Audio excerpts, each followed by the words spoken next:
Hi, Rupert.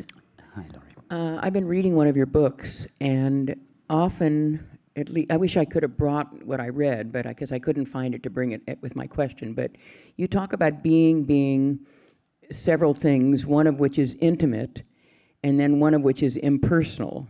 Something about intimate and impersonal.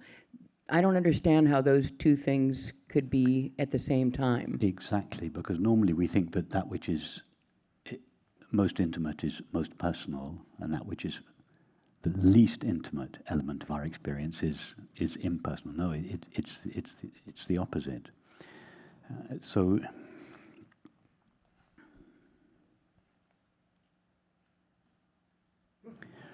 first of all, what is your innermost experience? What is your primary experience of yourself?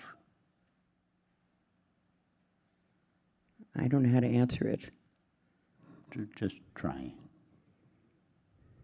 What was the very first experience? You're a newborn infant, you've just been born, you've not yet opened your eyes. No sensations are present, you can't think, you have no memory. I suppose it's the I. Well, yes, but you can't conceptualize the I yet. You're right, but try to say it in a more less conceptual way. But what's your the primary experience? I don't know. It's the experience of being. Oh, I see. You were right. We later conceptualize that experience. We call it I. I is the name we give to the experience of being. But I wanted you, before you have any experience, before there is the awareness of any objective experience, there is first the awareness of being. So that's your. What I'm trying to do is lead you experientially, not philosophically, to the recognition that being is your innermost experience. It's the experience. There's no experience closer to you than the experience of being. Even your most intimate thoughts and feelings are at a distance from yourself. They're not as close to you as your being. So that's the first thing I want to establish, that being is utterly intimate, closer than close. Yes? Are you with me? That I follow. Okay. So now do your best to try to describe the experience of being.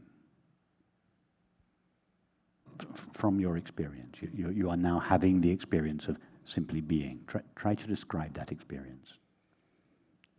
Well, the word intimacy resonates because I feel a sense of safety when I'm. Okay, I good. feel very Yes. safe. Safe, intimate. Keep going. Calm. Perfect. Yes. Those are the main ones. Just say a few more. You're doing very well. They're all perfect, the three you've said so far. Just a few more. Well, I'm looking forward to bliss and happiness, and I'm looking forward to more words, but these are the only words I have so far. Fair enough. Well, it's interesting that none of the words you used, intimate, calm, and safe, none of them were taken from your experience, from your personal experience, from your experience of yourself as a person. No. True. They're impersonal qualities. Yes. Utterly intimate and at the same time completely impersonal.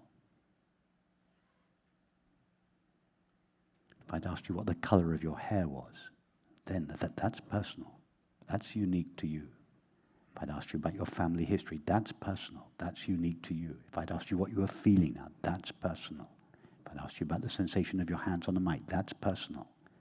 If I'd asked you about anything about your life, your feelings, your thoughts, your activities, your relationship, that's all personal. But none of the qualities that you use to describe those personal elements of your experience pertain to the experience of being.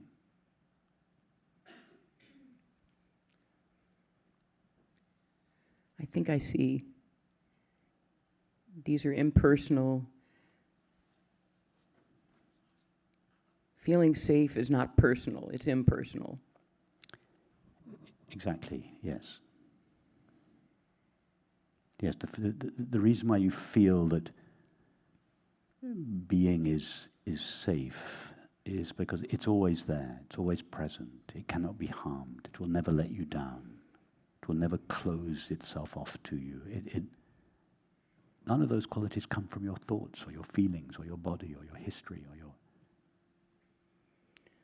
Well, when people talk about, and we don't talk about it here, but when people talk about a God that's personal, an impersonal God is something so different. And maybe I'm going off on a tangent, but that's a little bit where I run into, if I feel safe, if I feel God, I feel...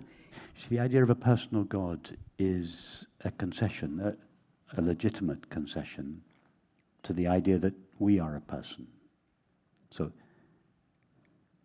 in relationship to the idea that we are a person, as a concession to that belief, it is legitimate to begin with in the early stages to say that the person that we seem to be has a direct relationship with God. That's a legitimate thing to say, a personal relationship. We as a person have a relationship with God. I see. That's a concession, a legitimate one, but not one that we make here. Thank you.